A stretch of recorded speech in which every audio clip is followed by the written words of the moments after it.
오늘 여러분과 함께 나누게 될 말씀의 제목은 믿음의 돛을 단 항해라고 하는 말씀의 제목입니다. 계속해서 우리가 지금 복음서를 우리가 다루고 있는데 지난 시간에 이어서 계속 이야기는 전개가 됩니다. 그러나 조금 이제 상황이 다르게 바뀌었다고 하는 것을 여러분이 생각하면서 말씀을 우리가 경청하면 좋겠습니다. 여러분, 하나님은 이런 질문 한번 해보시죠. 하나님은 과연 나를 보실 때 무엇을 보실까? 어디를 보실까? 우리 교회를 보실 때 어디를 보실까? 이 세상을 보실 때 무엇을 보실까? 이런 거에 대한 궁금증이 혹시 있잖아요, 그죠? 우리가 대개 이제 성경을 믿습니다라고 우리가 고백을 하고 말합니다. 그러면 성경은 너무 방대해요. 창세기부터 요한계시록까지 66권이잖아요. 그럼 그걸 다 믿느냐? 다 믿는다고 우리가 말은 하지만 실제로 우리의 삶을 보면 다 믿기는 어렵죠. 그런 의미에서 보면 믿음이라는 것이 뭘까를 한번 생각해 볼 필요가 있겠죠. 하나님은 사람을 보실 때에 성경으로 말하면 중심을 보신다 이렇게 말하죠. 중심. 그래서 하나님이 왜 중심을 보시는가에 대한 아주 유명한 사건이 있어요. 그것은 선지자 중에서 가장 이스라엘을 세우는데 가장 아주 큰 일을 행했던 선지자가 있어요. 그 선지자가 바로 사무엘 선지자입니다. 사무엘 선지자는 서원에서 태어났고요. 그리고 성전에서 자랐고 엘리 제사장에게 교육을 받았어요. 그렇게 해서 아주 탄탄하게 영성적으로나 그리고 지도력이나 이런 모든 것들이 갖춰진 그러한 상황이었죠. 그래서 모든 사람들이 사무엘을 굉장히 이스라엘 백성들은 존경하고 우러러봤습니다. 그럼에도 그도 사람이지요. 사람이기 때문에 자신도 아무리 영성이 충만하고 하나님과의 친밀한 관계 속에 있고 큰 믿음을 가졌다고 하더라도 인간의 삶이라고 하는 것은 때때로 인간의 환경, 그리고 그 시대가 추구하는 가치관, 그리고 그 시대에 많은 사람들이 살아가고 있는 삶을 쫓아갈 수밖에 없거든요. 근데 사무엘도 그랬던 것 같아요. 하나님께서 어느 날 사울이라고 하는 왕을 버리게 됩니다. 그리고 이스라엘의 다음 왕을 하나님께서 세우죠. 그럴 때 사무엘에게 어떻게 말하느냐 하면 우리가 아는 대로 다윗의 집으로 가라고 그러죠. 그런데 가보니까 다윗은 없고 형들이 쭉 있어요.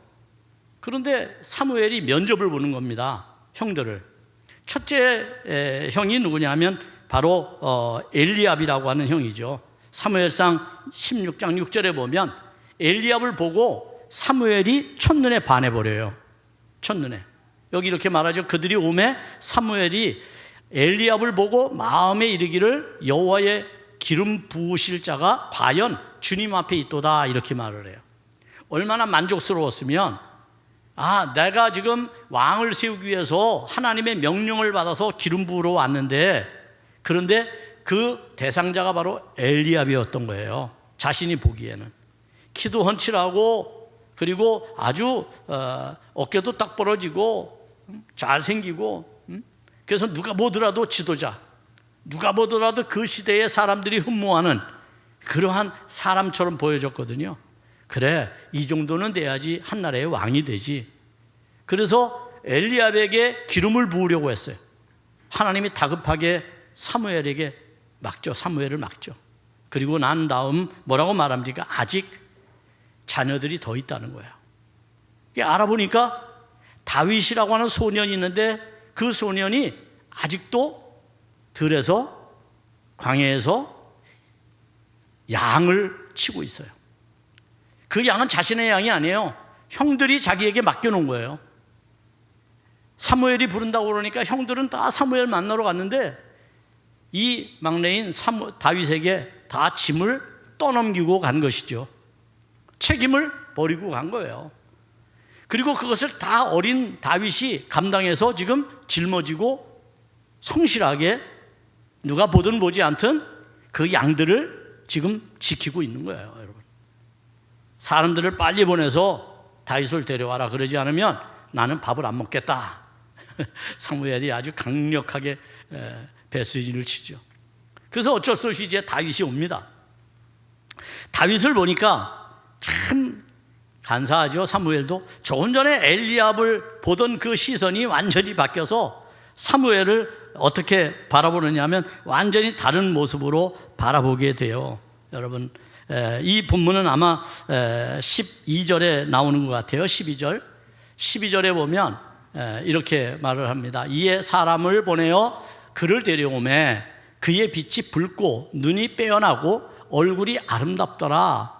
여호와께서 이르시되 이가 그니 일어나 기름을 부으라. 이렇게 말씀하셨어요. 여기 보면 그의 빛이 붉고 눈이 빼어나고 얼굴이 아름답더라라고 하는 것은 외형적인 것을 이야기하는 게 아니고 그의 성품을 말하는 거예요. 여러분, 성품을 말하는 거예요.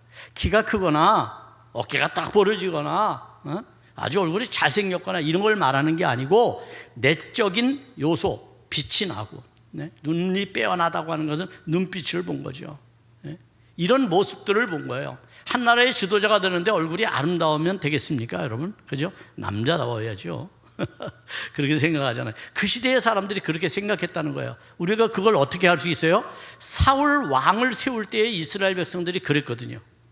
백성들 가운데서 가장 힘이 세고 칼을 잘 다루고 등치가 좋고 키가 크고 그런 사람을 왕으로 세운 거예요. 그런데 이번에는 하나님께서 그와는 전혀 다른 힘이 없고 나약하기 이를 데 없고 그러나 그의 내적인 성품은 강하고 성실하고 책임감이 강하고 그런 사람을 하나님이 세웠다는 거죠. 그러면서 하나님께서 말씀하시는 게 7절의 말씀이에요. 사무엘상 16장 7절에 보면 이렇게 말씀하죠. 그의 용모와 키를 보지 말라. 내가 이미 그를 버렸노라. 내가 보는 것은 사람과 같지 아니하니 사람은 외모를 보거니와 나 여호와는 중심을 본다. 여러분, 중심이 뭡니까? 중심은 마음이죠. 마음이 중심이에요. 하나님은 마음을 보신다는 거예요. 마음. 여러분의 마음은 어떻습니까? 하나님 보시기에 내 마음은 거룩한가요? 거룩한 삶을 살아가는 것은 그의 삶을 통해서 흔적이 남습니다. 흔적이 남아요. 네? 거룩한 삶을 사는 것. 저는 지난주에 예전에 아주 여러분 잘 모르실 수도 있어요. 뭐 유명한 가수가 아니니까요. 근데 지난주에 한 분이 타계를 하셨어요. 돌아가셨어요. 근데 그분은 제가 젊을 때, 제가 신학교 다닐 때 참 그 시대를 엄청나게 많은 사람들에게 감동을 주고, 그리고 그가 부르는 노래는 교회에서 불러도 전혀 손색감이 없을 만큼 그런 노래를 부르던 사람이에요. 김민기 선생이라고. 근데 이분은, 제가 왜 이분에 대해서 이야기하냐면, 이분은 자신의 삶에 대해서 스스로 뭐라고 말했냐면 나는 뒷것이야, 이렇게 얘기를 했어요. 앞에 것이 아니라 뒤에 것이라는 얘기. 그 사람은 사람들을 높여주고 세워주고 앞장서게 하고 유명하게 되는 일을 평생을 해온 사람이에요. 그 사람은. 그래서 어쩌면 그 사람의 삶은 거룩했다, 그렇게 말할 수 있을 거예요. 여러분, 거룩했다. 수많은 유혹이 있었어요. 재물에 대한 유혹, 명예에 대한 유혹, 높은 자리, 관직에 대한 많은 것들이 있었어요. 그런데 다 뿌리쳤어요. 오직 뒷것으로 남기를 원했어요. 이거 쉬운 게 아닙니다. 사람은 욕망이 있거든요. 사람은 다 앞서가기를 원하죠. 다 우뚝 서기를 원하죠. 하나님은 그런 의미에서 우리의 중심을 보신다, 마음을 보신다, 그렇게 말했는데 마음이 뭡니까, 여러분? 마음은 추상적인 겁니까? 내가 그냥 먹으면 그게 마음입니까? 마음은 여러 가지를 가지고 있는데 이런 의미를 가지고 있어요. 인생의 모든 것을 판단하고 결정하는 생각, 정신, 그리고 그가 지닌 가치관, 이것이 마음이에요. 마음은 표현되어져요. 자기도 모르게. 여러분, 우리가 가진 생각과 정신과 가치관은 늘 드러나게 돼 있어요. 어떤 상황에서 드러나느냐? 개인에 따라 다르기는 합니다만 욕망이나 욕심이 눈앞에 딱 보이면 사람이 달라져요. 참 이상하죠? 멀쩡하던 사람도 욕망이나 욕심이 눈앞에 딱 오면 움켜잡으려고 온갖 권모술수를, 인간의 이하의 짓도, 염치나 부끄러움도 상관이 없어요. 그게 사람이더라고요, 여러분. 그래서 사람들은 외모를 신경 쓰고 외모에 보여지기를 원하고 외모로 판단하는 일에 매우 익숙해져 있어요. 따라서 우리는 주로 이 자신이 보는 관점을 정당화시키려고, 객관화시키려고 나름대로 신념으로 자기의 마음을 포장해버리죠. 자기의 의식 구조를 신념으로 포장해버립니다. 그러나 사람은 불안정한 존재입니다, 여러분. 사람은 앞에서도 말했잖아요. 욕심이 앞에 다가오면 하루아침에 조석벽계처럼 변하는 게 우리의 마음이거든요. 그러니까 불안정한 인간의 판단은 그 객관성이 언제나 어디에 있어요? 감정에 있어요. 감정, 기분, 내 감정, 그런 데 있다는 거예요. 그러다 보니 우리의 판단이 늘 빗나갈 때가 많고 정당화되지 못할 때가 많고 남에게 인정받지 못할 때가 많이 벌어지게 되는 겁니다. 여러분, 하나님께서는 어떤 사람, 감동하는 마음을 가진 사람을 좋아하셔요. 남을 감동시키기를 좋아하는 사람, 그런 사람을 하나님이 갖기를 원하시는 거죠. 하나님은 그런 마음이 우리에게 있어요. 그래서 제가 우리 교회 오대림 정신의 첫 번째가 뭡니까? 말씀에 떨림을 받자라고 하는 거예요. 하나님의 말씀이 들려질 때에 우리 마음에 하나님의 말씀에 대한 떨림이 없으면 감동받기가 어려워요. 감동을 받아야 되는 거거든요. 그런 마음에 하나님이 계시는 거고, 하나님이 그런 사람이 하나님 편에 있음을 하나님이 인정해 주신다는 겁니다. 그럼 이 마음은 어떤 마음일까요? 그 마음을 우리는 믿음의 마음이라고 보는 겁니다. 믿음만이 하나님 편에 속한 사람임을 인정받는 중요한 가치가 기독교적 가치입니다, 여러분. 성경은 오늘 그런 일들에 대해서 우리에게 말해주고 있지요. 여러분, 그러다 보니 사람들은 언제나 보고 안 보고의 우리의 판단을 기준으로 합니다. 무엇을 봤다, 무엇을 보지 않았다. 신앙생활도 보면 난 봤어, 안 봤어, 이런 얘기들을 종종 많이 하죠. 뭘 봤다 이렇게 얘기하는 사람들, 거기에 우리의 기준점을 두고 삽니다. 그뿐 아니라 무엇이 있다 없다 이런 판단들이 그거에 따라서 좌우가 되는 거죠. 그러니 여러분, 자신 안에 있는 인식의 체계, 또 의식의 체계가 자신을 인도하는 것처럼 보여지지만 사실은 그것은 실패하고 마는 것입니다. 내가 있다 없다를 가지고 판단하는 거죠. 내가 봤어, 그러니까 이건 분명해 라고 하는 자기의 인지의 체계가 결국은 자기를 인도하는 것 같지만, 그러나 그 인도는 결국 흔들리고 마는 그러한 상황이 될 수밖에 없습니다. 믿음의 세계는 그러나 그렇지 않습니다. 왜냐하면 믿음의 세계라고 하는 것은 하나님과의 관계 속에서 이해되고, 그리고 신앙의 바탕 속에서 형성이 되기 때문에 그렇습니다. 이것은 내가 무엇을 한 번에 보고 안 보고의 문제가 아니라는 거예요. 기독교 신앙이라고 하는 것은, 그것은 우리 안에서 언제나 주님과의 관계, 하나님과의 관계에서 체계적으로 형성되어지는 것입니다. 따라서 이 믿음은 인격적인 총체적 성품으로만 나타나게 되는 거죠. 인격적인 총체적 성품. 따라서 믿음이 있다는 사람들은 우리가 앞에서도 말했던 것처럼 무엇을 내가 보고 있다 없다를 판단하는 그러한 우리의 단순한 신념이 아니라 성령의 교통과 지배 속에서 나타나는 결과, 성령이 우리를 어떻게 참되도록 이끌어 가시는가, 참 사람으로 이끌어 가시는가에 따라서 결정되어지는 구원의 조건이 된다는 거예요. 그래서 우리가 오직 믿음, 구원받을 때 오직 믿음이 중요한 이유는 바로 이 믿음이 이런 복잡한 구조를 가지고 있기 때문이라고 말할 수 있겠죠, 여러분. 이 믿음이 우리에게 있는가? 오늘 이 시간은 그것을 좀 점검하는 시간이 되었으면 좋겠습니다. 오늘의 말씀은 오병이의 기적을 통해서 예수님에 대한 다양한 견해들이 나타나는 것을 바탕으로 예수님에 대한 새로운 인식을 우리로 하여금 갖게 하는 말씀이에요. 당시 어떤 일이 있었습니까? 예수님께서 물리적이잖아요. 물질적이잖아요. 떡이라는 것, 빵이라는 것과 생선이라고 하는 이 물질을 가지고 5천 명 이상을 먹이셨어요. 이걸 우리는 오병이의 기적이라고 말하죠. 자, 이런 기적을 일으켰을 때 어떤 상황들이 전개되나 한번 보십시오, 여러분. 많은 무리들이, 이 떡을 먹은 무리들은 어떻게 반응했을까요? 예수님을 임금 삼으면 편안히 먹고 살 수 있겠다라고 생각했어요. 여러분, 그래서 예수님을 임금 삼으려고 붙잡았어요.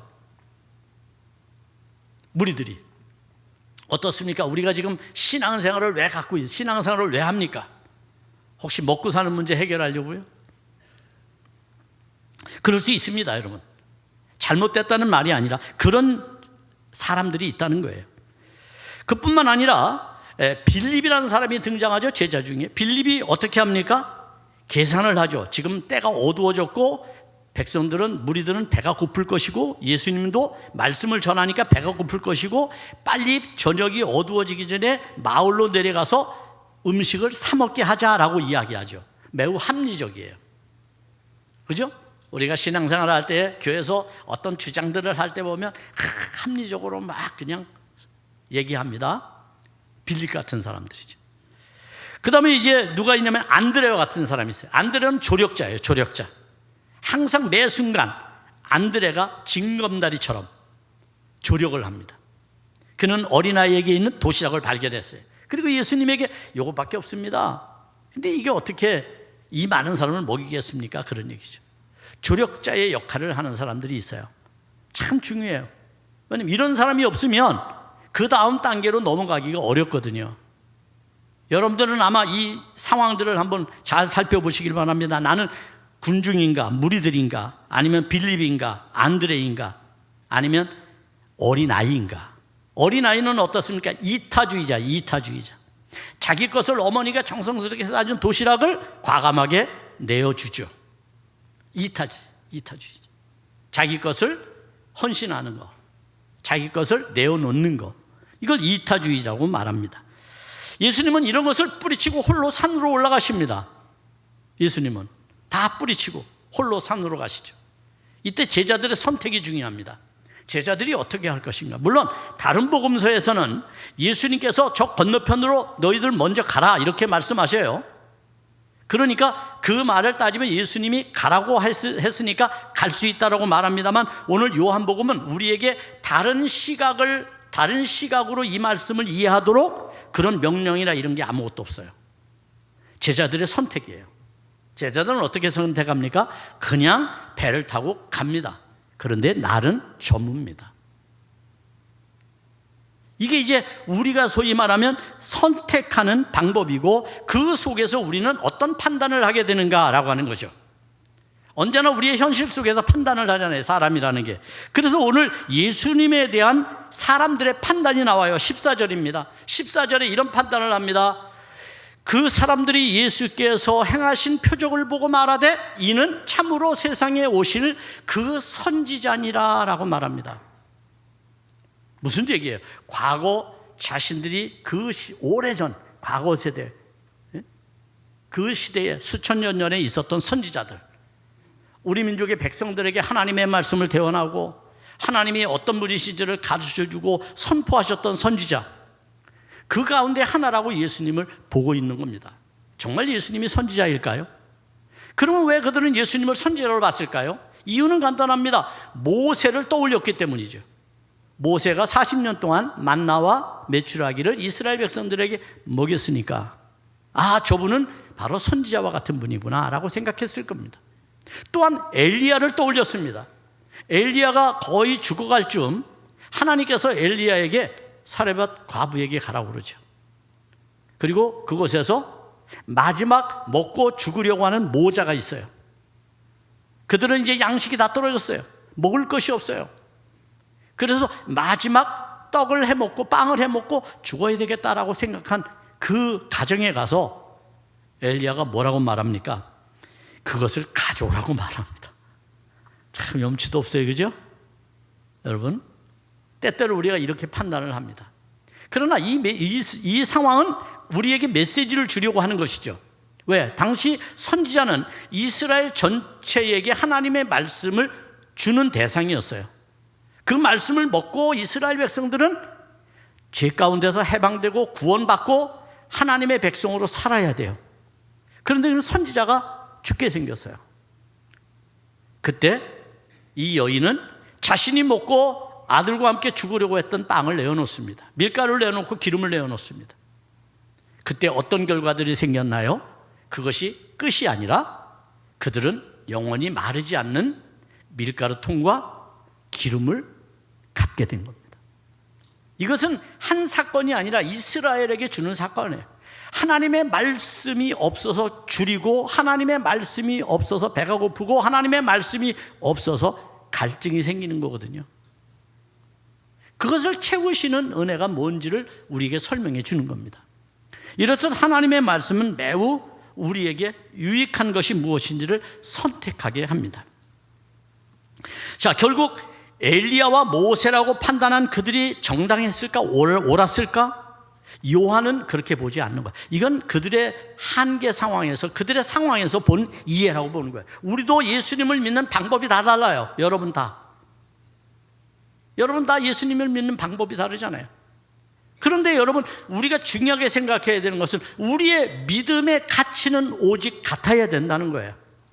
그게 누구여야 될까요? 예수 그리스도여야 된다는 거예요. 예수 그리스도만이 우리의 신앙의 대상, 믿음의 대상이어야 된다는 거예요. 이것이 우리가 동일한 마음을 가지고 있는 하나의 요소입니다. 다른 건 동일하지 않습니다. 앞에서 말했던 것처럼 말이죠. 따라서 오늘 세상에 오실 선지자라는 그들의 고백을 들으면서 이것이 수정이 필요했던 거예요. 초대교회는 이것이 필요했습니다. 요한복음은 여러분, 우리가 지난번에 제가 언젠가 설교했죠. 요한복음의 특징이 뭐냐 하면, 요한복음은 복음서에서 가장 늦게 써졌어요. 100년 가까이 지난 다음에 써진 거예요. 100년. 그러면 요한복음은 다른 복음서보다 훨씬 더 신앙이 다져지고 훈련되고 교육된 상황에서 고백되어지는 책이에요. 이때 그들은 뭐라고 말해요? 요한복음의 특징은 뭐냐 하면 예수 그리스도를 하나님으로 고백하는 겁니다. 그래서 요한복음 마지막 장에 보면 도마가 예수님에게 뭐라고 고백해요? 당신은 하나님이십니다 라고 고백하는 거예요. 마태복음이나 마가복음은 주는 그리스도이셔 살아계신 하나님의 아들입니다 라고 말하지만 더 확실히, 더 분명하게 하나님이라고 이야기하는 거죠. 그것이 이제 성경이 우리에게 가르쳐주는 하나의 그 기독교 역사의 중요한 초대교회 고백이다, 이렇게 볼 수가 있습니다. 이제 상황은 바뀝니다. 그래서 제자들은 배를 타고 떠납니다. 떠나는데 어떤 상황이 그들에게 벌어졌을까요? 17절을 보겠습니다. 17절입니다. 이게 참 중요한 말씀입니다. 사실 이 말씀을 하려고 앞에 여러 가지 상황들을 이야기한 건데 보십시다. 배를 타고 바다를 건너 가버나움으로 가는데 이미 어두웠고 예수는 아직 그들에게 오시지 아니하였더니 18절입니다. 혹시 18절 있나요? 예, 18절에서 이렇게 말씀합니다. 큰 바람이 불어 파도가 일어나더라, 이렇게 말합니다. 이 상황이 왜 그렇게 중요하냐면요, 이 상황이 오늘 이 말씀을 이끌어가는, 소위 말하면 당시 선지자라고 예수님을 표현했던 사람들의 생각이 틀렸다고 하는 것을 교정해 주는 중요한 사건이 되기 때문입니다. 여러분, 왜 그런지 한번 생각을 해보십시다. 지금 여기 보면 이미 어두웠다라고 했습니다. 그리고 예수님은 오시지 않았다. 큰 바람이 불었다. 파도가 일어났다. 따라서 제자들은 위험에 노출되어졌다라고 하는 거죠. 위험에 노출되어졌다. 생명을 잃을 상황에 놓여졌다는 겁니다. 여러분, 생명에서 건짐받는 것이, 죽음에서 건짐받는 걸 뭐라고 그러죠? 구원이라고 그러죠. 구원. 그걸 구원이라고 그러는 거야. 그러면 지금 예수님의 제자들에게는 구원이 필요해요. 그럼 구원을 우리가 어떻게 받느냐라고 하는 것을 이 말씀이 우리에게 설명해 주고 있다는 겁니다. 초대교회 성도들에게 어떻게 구원받느냐, 어떻게 구원받는 것이 온전한 구원이냐라고 하는 것을 설명해 주는 중요한 말씀이 바로 이 17절의 말씀이다, 이렇게 우리가 볼 수 있는 겁니다. 결국은 위험에 노출된 제자들, 왜 위험에 노출되었을까요? 그들은 자신들의 힘으로, 의지로 이 바다를 건너가려고 했기 때문이에요. 그러면 그게 무슨 문제인가? 문제는 없어요. 늘 다니던 것이니까. 늘 바다를 다녔고 배를 타고 다녔어요. 늘상 그렇게 했어요. 그게 익숙해진 거죠. 그런데 여러분, 조금 전에 그들에게 있어서 예수 그리스도의 오병이의 사건은 예수 그리스도에 대한 분명한 이해를 갖도록 한 거예요. 그러면 주님과 함께 있어야 빈들에서도 풍성한 만찬이 이루어질 수 있다는 것을 경험했잖아요. 그러면 예수 그리스도가 그들에게 있어야 하잖아요. 그런데 주님이 지금 오시지 않았다고 그랬어요. 왜 굳이 요한이 이런 단어를 사용하고 있을까요? 그것이 바로 제자들의 상황이기 때문에, 우리들의 상황이기 때문이에요. 초대교회 성도들이 박해가 심하고 갈등이 생기고 막 두려움이 엄습해 와요. 죽음이 막 코앞에 닥친 것 같아요. 그런데 주님은 아직 오지 않아요. 그 공포와 그 두려움, 어떻게 그 속에서 구원을 경험하고 살아갈 수 있을까요? 어떻게 우리가 구원을 받을 수 있을까요? 이것을 설명해 주고 있는 것이죠. 결국은 예수님께서 그들에게 오셔야만 한다는 거예요. 오지 않으면 안 된다는 거예요. 예수님만이 그들의 구원자가 되신다는 거예요. 예수님만이 그들을 구원할 하나님이시라는 거예요. 근데 그분이 어떤 하나님이냐? 선지자가 아니라 그분은 창조주 하나님이 되신다는 거예요. 무엇을 통해서? 초자연적인 사건을 통해서. 물질이 변해서 먹을거리, 오병이어의 기적은 그것이 확장성을 갖는 것이고, 물질이 얼마든지 변하는 거니까 그것은 오늘날에도 과학적으로 얼마든지 여러분 만들 수도 있고 설명할 수 있어요. 여러분, 과학적으로 만들 수 있어요, 여러분. 그런데 초자연적인 상황은 다른 거예요. 자연이 어떻게 주님 앞에 순종하는가? 어떻게 이 거대한 자연이 하나님의 말씀 한마디에 복종하는가? 이것은 그것을 지으신 분이 아니면 불가능한 거죠. 그래서 예수 그리스도가 하나님이시라는 것을 지금 무엇을 통해서, 제자들이 처한 상황을 통해서 어떻게 구원을 얻고 그분이 왜 절대적으로 필요한지를 말씀해 주고 있다는 거죠. 그래서 아직도 주님은 오시지 않았다라고 성경 저자가 말하고 있는 겁니다. 여러분, 예수님은 어느덧 그들에게 옵니다. 다른 복음서에 보면 예수님이 오자 두려움에 빠진 그들이 예수님을 유령이라고 말했죠. 근데 여기 그런 이야기가 하나도 없어요. 왜 없는지에 대해서는 앞에서 제가 설명했어요. 이 이야기가 우리에게 주려는 메시지가 뭔지를 말이죠. 주님은 뭐라고 말합니까? 20절에서 이렇게 말씀합니다. 내니 두려워하지 말라라고 말합니다. 내니 아직 오지 않은 주님이 지금 말씀하고 계시는 거예요. 말씀하고 계시는 거예요. 여러분, 이게 왜 그렇게 중요하냐면요, 성경은 복음을 소리로 표현하고 있습니다. 세례요한은 광야에서 외치는 뭐예요? 소리예요. 소리는 복음이에요. 지금 바다 한가운데서 고통받고 있는 제자들에게 소리가 들려지는 거예요. 예수님 실체를 확인할 수 없어요. 왜요? 그들은 지금 두려움에 사로잡혔거든요. 죽음의 직면에 있거든요. 여러분, 가끔 세상을 살다 보면 우리가 화가 막 머리끝까지 나죠? 그러면 배는 게 있어요, 없어요? 흥분하면 배는 게 없어요. 그럴 때는 어떻게 해야 됩니까? 자꾸만 옆에서 같이 맞붙으면 결과는 어떻게 될지 아무로 장담할 수가 없어.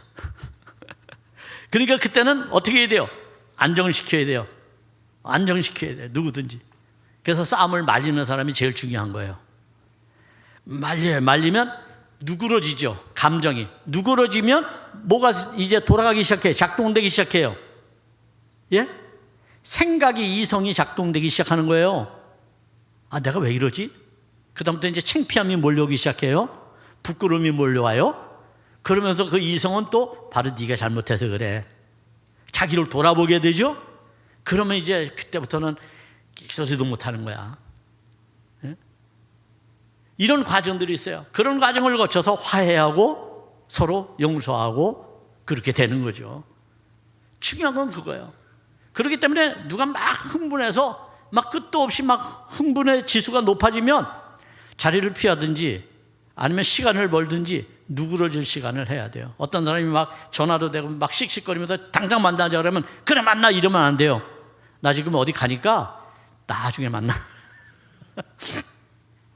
그러면 그 사람이 나중에는요 만나자 된 걸 취소해요. 아 그때 내가 왜 그랬는지 몰라. 만날 필요가 없어져요, 여러분. 그게 목회의 하나의 지침이기도 합니다. 성도가 막 갑자기 전화해서 보자고 얘기하면 목사님은 핑계 대야 돼. 아 지금 오늘 약속이 있어도 못 보니까 내일 봅시다. 그러면 내일은 안 봐도 돼. 여러분 그게 처세예요, 지혜예요, 여러분. 지금 제자들의 상황을 보십시오. 지금 두려움에 빠져 있어요. 그러니까 예수님이 말씀하시는데도 그들이 그걸 잘 몰라요. 그런데 소리는 들려져요. 실체는 눈으로 확인할 수 없지만 소리는 들려지는 거예요. 이게 중요한 거예요, 지금. 성경은 이렇게 말합니다. 시편 118편 15절에서 이렇게 말씀해요. 의인들의 장막에는 기쁜 소리, 구원의 소리가 있으며 여호와의 오른손이 권능을 베푸시며라고 말합니다. 여러분, 기쁜 소리가 무슨 말이죠? 복음이란 뜻이에요. 복음. 네?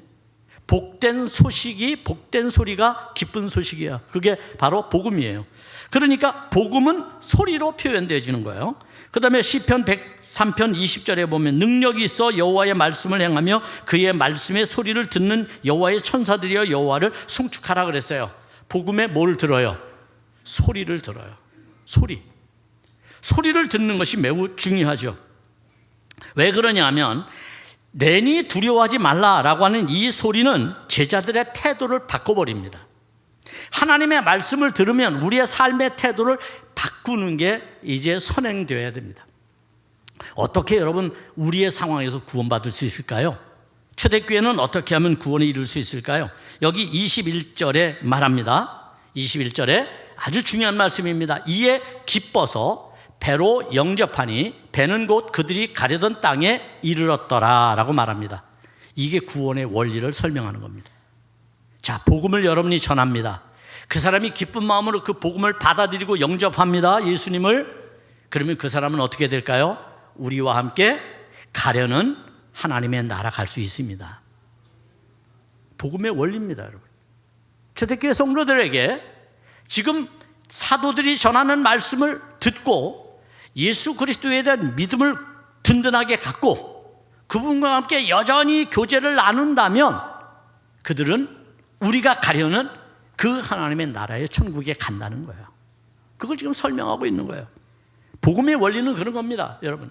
예수를 기쁜 마음으로 영접하지 않으면 그분이 나와 함께 동고동락할 수 없습니다. 그분이 나와 함께 교제를 나눌 수가 없습니다. 친밀한 교제 속에서 형성되어지는 우리의 인격, 총체적인 성품이라면, 그것이 믿음이라면 그 믿음이 나에게 있는지를 우리는 따져볼 필요가 있는 거죠. 지금 감정에 빠져서 내가 기분이 좋아서 믿음 있는 척하는 게 아니라 진짜 믿음은 어떤 거냐? 그렇게 형성되어지는 것이다, 하나님 앞에서.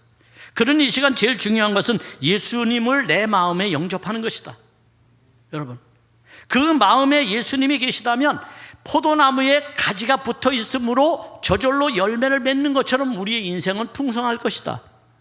하나님의 나라 가려고 막 애를 쓰고 막 선한 일하고 막 헌신 이러지 않아도 주님께서 나의 삶에 있으면 나는 그런 삶을 성실하게 살아가다 보면 어느덧 가게 되는 원리를 얻게 된다는 겁니다. 이것이 오늘 말씀이 우리에게 주는 교훈입니다. 너무나 분명하지 않습니까, 여러분? 주님 앞에 우리가 어떻게 구원되었는가를 생각해 보십시오. 여러분 안에 있는 믿음이 어떤 믿음인지를 생각해 보십시오. 참으로 중요한 믿음을 여러분은 가지신 겁니다. 그 믿음으로 우리는 능히 하나님의 나라 갈 수 있는 겁니다. 그 믿음이 하나님 앞에서 인정되는 그런 믿음이 되기를 바랍니다.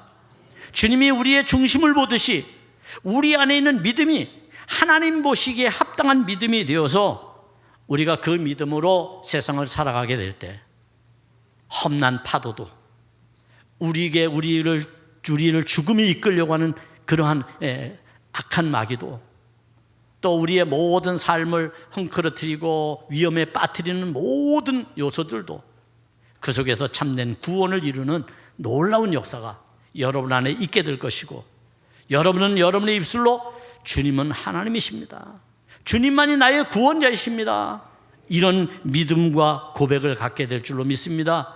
그런 은혜가 우리 안에 충만하기를 주의 이름으로 축복합니다.